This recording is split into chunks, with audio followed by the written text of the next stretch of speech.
Hey, I'm Kyle Alexander with professional car washing and detailing magazine and Carwash.com, and this is your weekend review.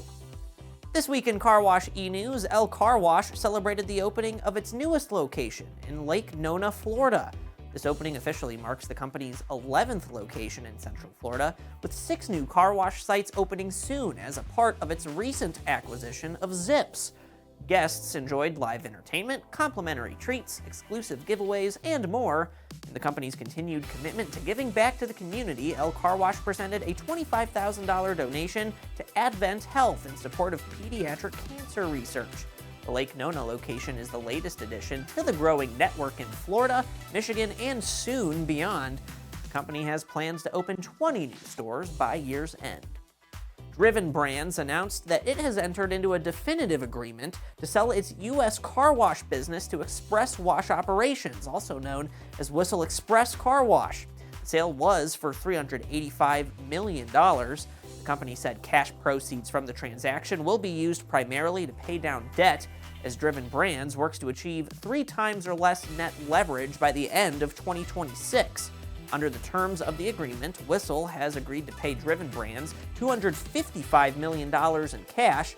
The company will also deliver to Driven Brands an interest-bearing seller note in the principal amount of $130 million, subject to customary adjustments. The transaction is expected to close in the second quarter of 2025. In other news, Sonny's Enterprises announced the planned retirement of board chairman Paul Fazio. This marks the culmination of his more than 4-decade career in the car wash industry. Fazio was instrumental in shaping both Sonny's Enterprises and the industry itself. Fazio, who previously served as the company's CEO before transitioning to chairman, will remain a significant shareholder. His retirement represents the pinnacle of his distinguished career, and Sonny's remains dedicated to upholding the values and visions that have defined his leadership. And finally, in the professional car washing and detailing world, we just released another episode of Wash Talk, the Car Wash podcast. In this episode, host Rich DiPaolo talks with Steve Gaudreau and Jason Van Kooten from Brink Results. They talk about the company's expansion of services to include technical consulting led by Van Kooten. He discusses strategies for reducing water and chemical waste and how the right spray technologies can help minimize water usage without compromising wash quality.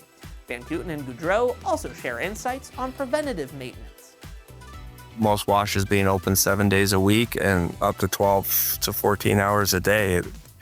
It's hard on equipment and it does fail. The key is to try to find it before it does fail. Van Kooten and Gaudreau share lots of information on these topics and more, so be sure to check out this full Wash Talk episode at our website, Carwash.com. That'll do it for this week's weekend review. You can find the full stories of these highlights at Carwash.com. You can also sign up for our free Car Wash e-news and magazine at Carwash.com/subscribe. I've been Kyle Alexander, and as always, keep on sparkling.